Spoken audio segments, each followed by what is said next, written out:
Gospel, je suis heureux d'être là ce soir devant vous, de m'exprimer, d'apporter quelque chose d'important. Je veux parler aujourd'hui d'un petit verset que je lis ce matin. C'est dans Jean 10, verset 11 qui dit « Le bon berger donne sa vie pour ses brebis ». C'est ce verset-là que le pasteur ne vous prêche pas. C'est ce verset-là que les prophètes ne vous prêchent pas. C'est ce verset-là que les évangélistes ne vous prêchent pas. C'est ce verset-là que Daddy Mami ne vous prêche pas.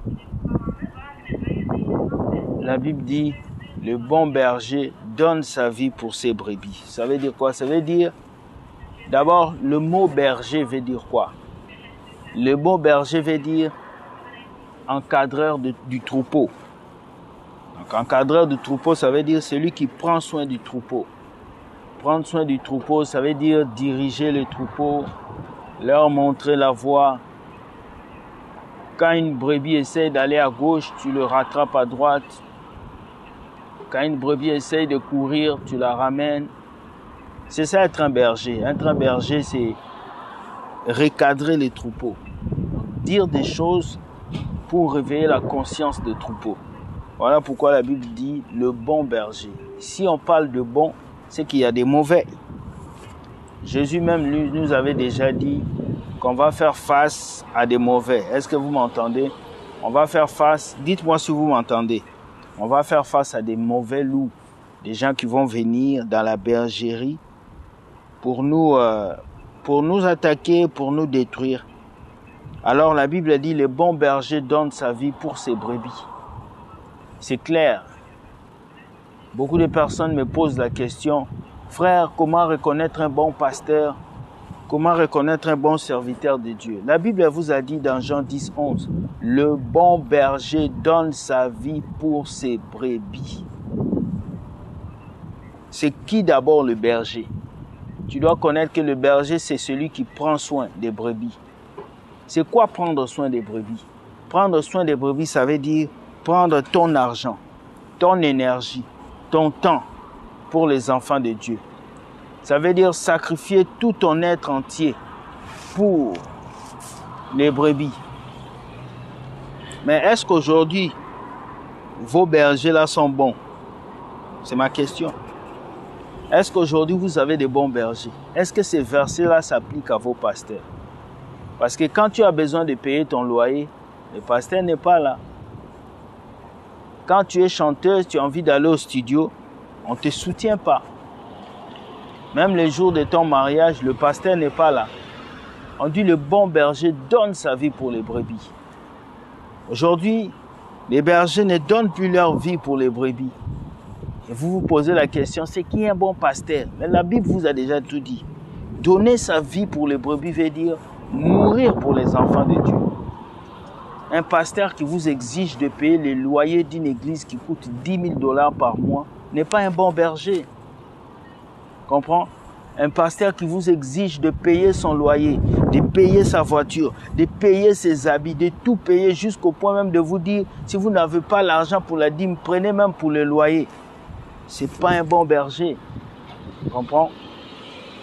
Un bon berger doit apprendre à donner sa vie pour ses brebis, pour les brebis de Dieu. Alors aujourd'hui, on a beaucoup de mauvais bergers, des personnes qui ne viennent pas aider le troupeau de Dieu, mais des personnes qui viennent abrutir les troupeaux de Dieu, des personnes qui viennent faire dormir les enfants de Dieu, des personnes qui viennent faire amener les enfants de Dieu dans les problèmes. Pourtant, c'est écrit dans la Bible, le bon berger donne sa vie pour les brebis. Alors, un bon pasteur, c'est celui-là qui se sacrifie pour les fidèles. Un bon pasteur, c'est celui-là qui met son argent, son énergie pour les enfants de Dieu. Un vrai homme de Dieu, c'est celui qui dit aux fidèles, s'il vous plaît, nous sommes en temps de pandémie, ne payez pas le loyer, ne me donnez pas ça. Je veux prendre l'argent qu'on a mis dans la caisse de l'église, je veux financer les familles. C'est ça un bon berger. Mais celui qui vous demande toujours PayPal, vous demande toujours de l'argent, invitez ici, préparez un pasteur qui vous dit de payer son billet pour Dubaï. Pourtant, vous-même, vous n'avez jamais vu le village de vos parents. C'est triste, hein? Et les gens sont là, ils suivent ces personnes. Un pasteur qui vous appelle, maintenant, de ne plus l'appeler berger, maintenant vous l'appelez papa. Appelez-moi papa. Et vous êtes content de ça. C'est triste. Pourtant, la Bible a déjà tout dit. Le bon berger donne sa vie pour ses brebis. C'est écrit dans vos Bibles.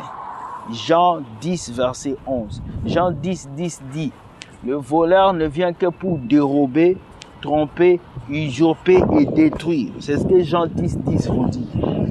Jean 10, 10 vous dit ça. Jean 10, 10 vous dit, le voleur ne vient que pour dérober, détruire et mettre à terre. C'est ce que Jean 10, 10 dit. Jean 10, 10 te parle du voleur, mais Jean 11 vous dit, le bon berger donne sa vie pour le brebis. Tu comprends? Ça veut dire quoi? Ça veut dire que un bon pasteur là n'est pas là pour vos poches là. Un bon pasteur là, il est là pour vos âmes. Au contraire, un bon pasteur va vous aider à créer des entreprises. Il va vous aider à investir. Il va aider vos vies à avancer. Aujourd'hui, ces gens-là ne vous aident pas à avancer. Au contraire, ils veulent que vous puissiez financer leur maison, leurs activités, leurs choses. Et ils ne financent rien dans vos vies. C'est triste, mais c'est une réalité. Alors, les personnes qui me posent des questions, genre, qui est le bon pasteur? Comment reconnaître un bon pasteur? Qui est le bon serviteur de Dieu? Comment reconnaître... Arrêtez ces questions-là parce que tout est écrit dans la Bible. Tout est écrit. Un bon pasteur, Jésus, avant de mourir, il a dit à Pierre, « Pierre, paie mes brebis. » Parce que c'est le travail d'un pasteur, c'est de prendre soin des fidèles de Dieu. C'est son travail. Si en tant que pasteur, tu ne peux pas prendre soin des fidèles de Dieu, c'est que tu es un profiteur. Dommage parce qu'aujourd'hui, on a plus de profiteurs que de bergers. Je ne viens pas ici pour extrapoler, je viens juste expliquer une réalité de la vie. Alors soyez bénis, que Dieu vous garde et essayez de reconnaître le bon berger. Le bon berger ne demande pas de dîmes ni d'offrandes. Le bon berger ne démissionne pas d'un emploi pour travailler à temps plein et profiter de vous. Le bon berger travaille, il met sa vie en jeu, il prend son argent, il paye des sales tout. Bonne soirée à vous et soyez bénis. Bye.